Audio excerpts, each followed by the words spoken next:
అండి మన ఛానల్ పేరు రియల్ కంటెంట్ జాబ్స్. ఇంకా సబ్స్క్రైబ్ చేసుకోకపోతే ఇప్పుడే సబ్స్క్రైబ్ చేసుకుని బెల్ ఐకాన్ క్లిక్ చేసి ఆల్ మీద ట్యాప్ చేస్తే ప్రతిరోజు ఇలాంటి జాబ్ అప్డేట్స్ మీకు ఎప్పటికప్పుడు రావడం జరుగుతుందండి. Shri Venkateswara institute of medical sciences SVIMS Tirupati నుంచి ఆల్రెడీ ఇది గతంలో నేను వీడియో చేశాను. 17వ తారీఖున పెట్టడం జరిగింది. అయితే అది క్యాన్సిల్ చేశారండి. ప్రజెంట్ మళ్ళీ ఇంటర్వ్యూ డేట్స్ అయితే ఇవ్వడం జరిగింది. ఇక్కడ డేట్ చూశారు కదా, 26/2/2026న రిలీజ్ చేశారండి మళ్ళీ నోటిఫికేషను. సో ఇది అవే పోస్టులు. అయితే ఇంటర్వ్యూ డేట్స్ అనేవి చేంజ్ చేయడం జరిగిందండి. సో సేమ్ నెంబర్ ఆఫ్ పోస్టులు, సేమ్ పోస్టులు ఇవ్వడం జరిగింది. అయితే దీనికి ఇంటర్వ్యూ డేట్స్ అనేవి చేంజ్ చేశారు. చూడండి, ఇక్కడ ఇంటర్వ్యూ డేట్స్ వచ్చేసి పోస్ట్ వైజ్ ఇవ్వడం జరిగింది. Medical officers, medical social workers, data entry operators, electricians and drivers. దీనికి సంబంధించి March 3, 2026 Tuesday morning 10 to 12 PM, అంటే మార్నింగ్ జరుగుతుందండి ఈ ఇంటర్వ్యూ అనేది. అన్నీ కూడా మార్నింగ్ ఇచ్చారు. మార్నింగ్ 10 గంటల నుంచి 12 గంటల వరకు జరుగుతాయండి ఇంటర్వ్యూస్ అన్నీ కూడా. అలాగే ఇక్కడ సెకండ్ వన్ చూడండి, mammography technicians, cardiovascular technicians grade 2, public relationship officers. ఇవి వచ్చి వెన్స్డే 4వ తారీఖుంది, ఆ నెక్స్ట్ డే 4వ తారీఖున జరుగుతుంది. అలాగే staff nurses and ANMs March 5వ తారీఖు జరుగుతుందండి, Thursday. Staff nurses and ANMs మళ్ళీ 2 ఉన్నాయండి. అంటే పోస్టులు ఎక్కువ మంది అప్లై చేస్తారు కాబట్టి 2 రోజులు అయితే ఇవ్వడం జరిగింది. 6/3/2026 ఫ్రైడే. ఒకవేళ ఇన్ కేసు వాళ్ళకి ఏమైనా ఎక్స్టెన్స్ అయితే ఇంటర్వ్యూ అనేది ఎక్స్టెండ్ అయితే కనుక వాళ్ళు ఉండాల్సి వస్తుంది నెక్స్ట్ డే అని చెప్పేసి కూడా కింద ఇవ్వడం జరిగిందండి. సో అదైతే అబ్జర్వ్ చేయండి. సో అదే నోటిఫికేషన్ అండి, మళ్ళీ రీనోటిఫికేషన్ అయితే ఇచ్చారు ఇది. సో ఆల్రెడీ మన ఛానల్లో గతంలో కూడా పెట్టడం జరిగిందండి స్విమ్స్ తిరుపతి. ఇది కూడా నేను డిస్క్రిప్షన్లో లింక్ ప్రొవైడ్ చేస్తాను కాబట్టి మీరు చూసేయచ్చు. సో స్విమ్స్ అఫీషియల్ వెబ్సైట్లో చూడండి, 26/2/2026 అని చెప్పేసి ఇవ్వడం జరిగింది ఇక్కడ.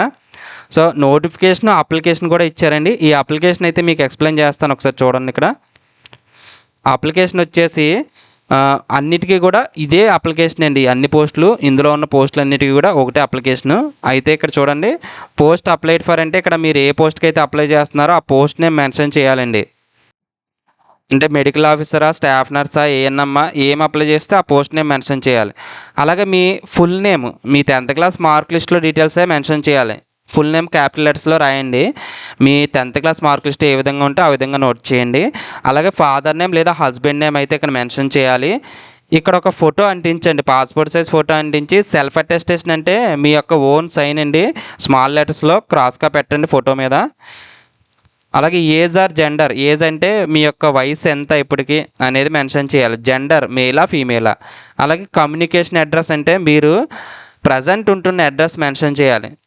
పర్మనెంట్ అడ్రస్ అంటే మీ నేటివ్ ప్లేస్, పర్మనెంట్గా ఉండే అడ్రస్ ఉంటుంది కదా, అది మెన్షన్ చేయాలి. కాంటాక్ట్ నెంబర్ వచ్చేసి చాలామందికి మొబైల్ నెంబర్స్ ఉన్నాయి కాబట్టి ఈ మొబైల్ నెంబర్ అనేది మెన్షన్ చేయండి. ఇక్కడ టెలిఫోన్ నెంబర్ ఏమైనా ఉంటే అది కూడా ఇక్కడ మెన్షన్ చేయొచ్చు మీరు. ఈమెయిల్ అడ్రస్ ఉంటుంది కదా, ఈమెయిల్ అడ్రస్ ఉంటే ఇక్కడ మెన్షన్ చేయండి. అలాగే డేట్ ఆఫ్ బర్త్, మీ యొక్క డేట్ ఆఫ్ బర్త్ అనేది 10th క్లాస్ మార్క్ లిస్ట్ మీద ఉంటుంది, అది మెన్షన్ చేయండి. అలాగే మ్యారిటల్ స్టాటస్ అంటే మ్యారీడా అన్మ్యారీడా, సింగిల్ అయితే సింగిల్, మ్యారీడ్ అయితే మ్యారీడ్, మ్యారీడ్ అంటే మ్యారేజ్ అయిందని, పెళ్ళి అయిందని.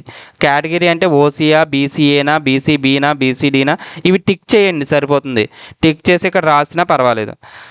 నేషనాలిటీ అంటే ఇండియన్, రిలీజియన్ అంటే ఏ మతానికి చెందినవారు, అంటే హిందూ కాబట్టి అందరూ హిందూ అయితే పెడతారు, లేదు ముస్లిము, క్రిస్టియన్, ఇలా ఏది ఉంటే అది మీరు మెన్షన్ చేయాలి. ఇక్కడ ఆధార్ నెంబర్, మీ యొక్క ఆధార్ నెంబర్ అయితే మెన్షన్ చేయాలండి. ఇక్కడ 12 digits ఆధార్ నెంబర్ ఉంటుంది కదా, అది మెన్షన్ చేయాలి. క్వాలిఫికేషన్స్, డిగ్రీ ఆబ్టైన్డ్ అంటే ఫర్ సపోజ్ ఎగ్జాంపుల్ చెప్తున్నాను చూడండి, బీఎస్సీ ఉందనుకోండి, బీఎస్సీ ఇక్కడ మెన్షన్ చేస్తారు. అలాగా డిగ్రీ సబ్జెక్ట్స్ ఉంటాయి కదా, మ్యాథ్స్, ఫిజిక్స్, కెమిస్ట్రీ, ఈ విధంగా సబ్జెక్ట్స్ ఏం తీసుకున్నారో ఇక్కడ మెన్షన్ చేస్తాం.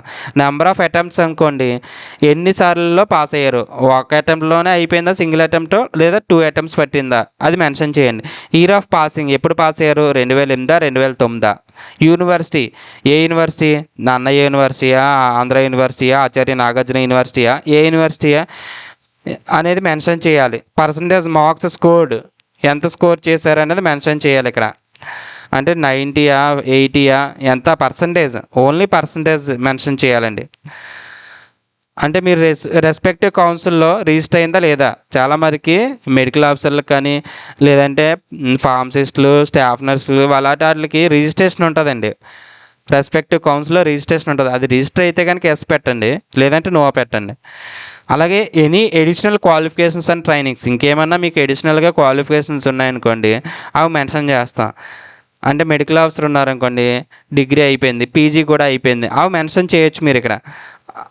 అలాగే ఇక్కడ ట్రైనింగ్స్ ఏమన్నా జరిగినాయా, మీరు ఏమన్నా ఎక్కడైనా ట్రైనింగ్ తీసుకున్నారా ఏంటి అనేది ఇక్కడ మెన్షన్ చేయొచ్చు. Particulars of employer of work experience అండి. ఇది వర్క్ ఎక్స్పీరియన్స్ గురించి టేబుల్ ఇచ్చారు. ఇదేంటంటే ఎంప్లాయర్ ఎక్కడ మీరు ఏ ఎంప్లాయర్ దగ్గర వర్క్ చేశారు, ఈ ఎంప్లాయర్కి ఎంప్లాయీకి డిఫరెన్స్ ఏంటంటే ఎంప్లాయర్ అంటే మన యజమాని, ఎంప్లాయీ అంటే మనము.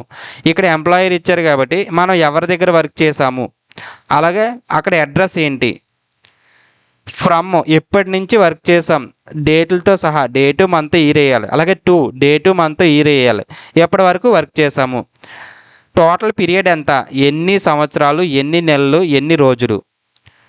అలాగే ఇక్కడ మీరు అక్కడ వర్క్ పెర్ఫార్మెన్స్ ఏం చేశారు, అసలు వర్క్ డ్యూటీస్ ఏంటి, లేదా మీ డిజిగ్నేషన్ ఏంటి అనేది మెన్షన్ చేయండి. ఇక్కడ డిజిగ్నేషన్ అంటే డేటా ఎంట్రీ ఆపరేటరా, లేదంటే స్టాటిస్టికలా, లేదా సెక్రటరీలా ఏంటి అనేది మెన్షన్ చేయాలని డిజిగ్నేషన్ ఉంటుంది కదా. అలాగే ఇక్కడ నేచర్ ఆఫ్ వర్క్ అంటే ఏం వర్క్ చేసాం అది కూడా మెన్షన్ చేయొచ్చు. ఎక్స్పీరియన్స్ ఇక్కడ ఎస్ఆర్ నో పెట్టండి. సర్టిఫికేట్ మీరు కనుక పెడతా ఉంటే కనుక సర్టెన్ అథారిటీతో సైన్ పెట్టించి దీనికి అటాచ్ చేయాలి కాబట్టి మీరు సైన్ చేయించి పెట్టారా లేదా. ఎస్ అయితే ఎస్ పెట్టండి, నో అయితే నో పెట్టేసేయండి. డిక్లరేషన్ ఇక్కడ మీ యొక్క పేరు రాయాలి. పేరు రాసి సన్ ఆఫ్ లేదా డాటర్ ఆఫ్ లేదా వైఫ్ ఆఫ్ ఎవరైతే వాళ్ళు, మీ తండ్రి పేరు అయితే తండ్రి పేరు ఇక్కడ మెన్షన్ చేయండి. అలాగే విలేజ్, టౌన్, సిటీ అంటే ఏదైనా మెన్షన్ చేయొచ్చు ఇక్కడ ఈ మూడిట్లో. అలాగే ఏ జిల్లాకు సంబంధించిన వారు మీరు అప్లై చేస్తున్నారు కదా. స్టేట్ ఆంధ్రప్రదేశ్, ఇది అందరూ కామన్గా పెట్టేదే. సిగ్నేచర్ ఆఫ్ ది క్యాండిడేట్ అంటే మన యొక్క సంతకం పెట్టాలి స్మాల్ లెటర్స్లో. డేట్ ఇక్కడ ఏ రోజు అయితే ఫిల్ చేస్తున్నారో ఆ రోజు డేట్ వేయండి, మీరు ఎక్కడి నుంచి ఫిల్ చేస్తున్నారో ఆ ప్లేస్ వేయండి. అలాగే ఈ డాక్యుమెంట్స్ అన్నీ కూడా సెల్ఫ్ అటెస్టేషన్ చేశారా లేదా, అలాగే ఇవన్నీ సబ్మిట్ చేస్తున్నారా లేదా అనేవి ఇక్కడ చూడండి. ఐడి ప్రూఫ్, ఆధార్ కార్డు మనం ఇస్తున్నామా లేదా, ఎస్. అలాగే 10th class mark list, yes. Degree, PG certificates, mark లిస్టులు అన్నీ సబ్మిట్ చేస్తున్నారు లేదా, ఎస్. మెడికల్ కౌన్సిల్ రిజిస్ట్రేషన్ ఇది ఉన్న వాళ్ళు పెట్టండి, లేకపోతే నో పెట్టండి. ఇక్కడ నో రాయండి, లేకపోతే ఉంటే ఎస్ పెట్టండి. ఇంకా medical officer, staff nurse, ANM పోస్టులు మాత్రమే ఇది అడిగారు. ఎక్స్పీరియన్స్ సర్టిఫికేట్ మీ దగ్గర ఉంటే ఎస్ పెట్టండి, లేదు అంటే నో పెట్టండి. Caste certificates BCA, BCB, BCD ఇక్కడ ఏవైతే గ్రూప్స్ ఉన్నాయో SC group 1, SC group 2, SC group 3, ST, EWS ఇక్కడ ఏవైతే ఉన్నాయో అవన్నీ ఉంటే ఎస్ పెట్టండి ఎవరైనా ఇందులో ఉంటే. ఓసీ అయితే అవసరం లేదు కాబట్టి నో పెడతారు ఓపెన్ కేటగిరీ వాళ్ళు. అలాగే మీరు ఏదైనా ట్రైనింగ్ అయినా, పబ్లికేషన్స్ ఏమైనా పబ్లిష్ అయినా, ఇంకా వర్క్ ఎక్స్పీరియన్స్ అది కాకుండా ఇంకేమైనా ఉన్నాయి ఎస్ పెట్టండి, లేదంటే నో పెట్టాలి. పాస్పోర్ట్ సైజ్ ఫోటో మన 2 పాస్పోర్ట్ సైజ్ ఫొటోస్ అనేవి ఉన్నాయో లేదా ఎస్ పెట్టండి, లేదా నో. సో ఈ విధంగా అయితే ఫిల్ చేయాలండి అప్లికేషన్. ఇంకా మీకు ఏమైనా డౌట్స్ ఉంటే నాకు కామెంట్ సెక్షన్లో కామెంట్ చేయండి. Thanks for watching.